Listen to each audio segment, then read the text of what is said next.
ప్రస్తుతం మొత్తం మాట్లాడడానికి మాజీ మంత్రి నిరంజన్ రెడ్డి గారు ఉన్నారు. సార్ ముందుగా నమస్తే. సో ఎట్లా ఉండబోతుంది మరి మీ పార్టీ అధినేత మళ్ళీ రంగంలోకి దిగబోతున్నారు? సో మరి అయితే మొన్న చెప్పిన మాట నా దెబ్బ తెలుసు కాంగ్రెస్ పార్టీ కన్నా అది ఉండబోతుంది అంటే ఏం చెప్తారు? ఇప్పుడు నేను ఏమంటున్నానంటే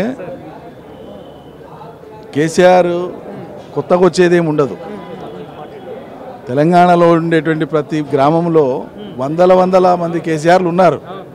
ఒక రాజకీయ పార్టీ ఎప్పుడు కూడా వ్యక్తి రూపంలో ఉండదు, సంస్థ రూపంలో ఉంటుంది. ఇది అవగాహన లేనటువంటి వాళ్ళు కేసీఆర్ వచ్చిండు, కేసీఆర్ రాలేదు, ఈడు రాడు అని అపరిపక్వమైన మాటలు మాట్లాడతారు. వాళ్ళ అవగాహన సరి చేసుకోవాలి.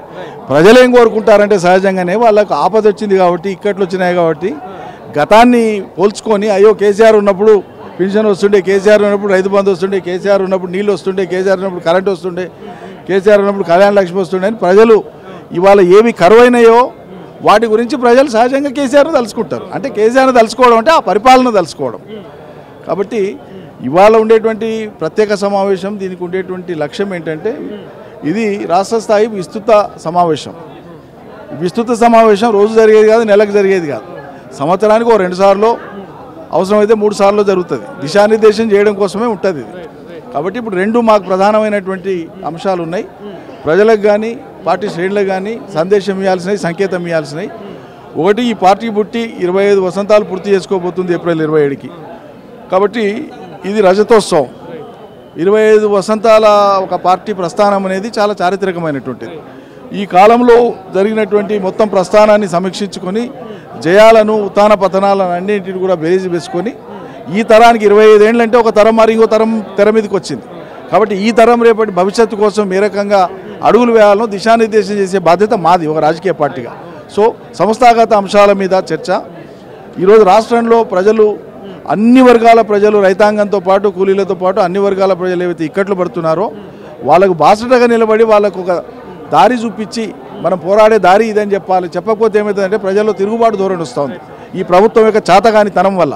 కాబట్టి బాధ్యత గల ప్రతిపక్ష పార్టీగా మేము ఆ ప్రజల యొక్క డిస్సెంట్ను, ప్రజల యొక్క ఆగ్రహాన్ని ప్రజాస్వామ్యబద్ధంగా నడిపేటువంటి పాత్ర పోషించాలి మేము ఇప్పుడు. సో వ్యవసాయ శాఖ మంత్రిగా చేశారు. సో రైతుల సమస్యలు ఎట్లాంటి బయటకు వస్తుంది సార్?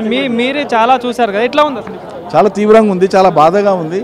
బాధ అనిపిస్తుంది, దుఃఖం అనిపిస్తుంది వాళ్ళ పరిస్థితి చూస్తే నిజంగా కూడా. ఎందుకంటే ఇంట్లో కూర్చొని నువ్వు పోయి అప్పు తెచ్చుకోమని చెప్పాడు వాడు. అప్పు లేకుండా ఉన్నకాడికి ఏదో ఉన్నకాడికి సర్దుకుందాం అనుకున్న మనసులో ఉన్నోళ్ళు అప్పటిదాకా వచ్చిన రైతు బంధు, పంటలు, దాంతో ఓ మోస్తరికి వచ్చిండే తెలంగాణ రైతాంగం.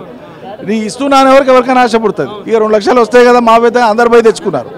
తెచ్చుకున్న వాళ్ళ సంఖ్యను తగ్గించిండు, ఇచ్చేటప్పుడు సగానికి కట్ చేసిండు, అది ఆడికి అయిపోయింది అన్నాడు. ఇప్పుడు రైతు బంధు ఇయ్యనే లేదు, మేము కూడా పెట్టిన డబ్బులే మొదటిసారి ఇచ్చిండు, రెండోసారి లేనే లేదన్నాడు, వానకాలం ఎగ్గొట్టిండు. మళ్ళీ ఇప్పుడు యాసంగికి వచ్చేటప్పటికి 3 ఎకరాల లోపు చేస్తున్నాం అన్నారు. దాంట్లో కూడా 10 లక్షల ఎకరాల భూమి గాయబ్ చేసింది. ఏది 3 ఎకరాల లోపే 10 లక్షల ఎకరాల భూమి గాయబ్ అయిపోయింది. ఇది పరిస్థితి. సో ఇది పరిస్థితి. అయితే మాజీ మంత్రి నిరంజన్ రెడ్డి గారు అయితే ఈ కాంగ్రెస్ పాలనలో రైతులకు అన్యాయమే జరుగుతుంది, ఎక్కడ కూడా న్యాయం జరగట్లేదు. అయితే మా ప్రభుత్వంలో అయితే మేము రైతు బంధు ఇచ్చాము, ఇలా అనేక పథకాలు ఇచ్చాం, కానీ కాంగ్రెస్ ప్రభుత్వం మేనిఫెస్టోలో పెట్టినట్టు రుణమాఫీ కానీ, రైతు బంధు కానీ, ఇలాంటి పెన్షన్స్ కానీ ఇలా అన్ని మోసపూరిత మాటలు చెప్పి ప్రజల్ని అన్యాయం చేస్తున్నట్టు కూడా మాజీ మంత్రి నిరంజన్ రెడ్డి గారు చెప్తున్న పరిస్థితి కనిపిస్తూ ఉంది.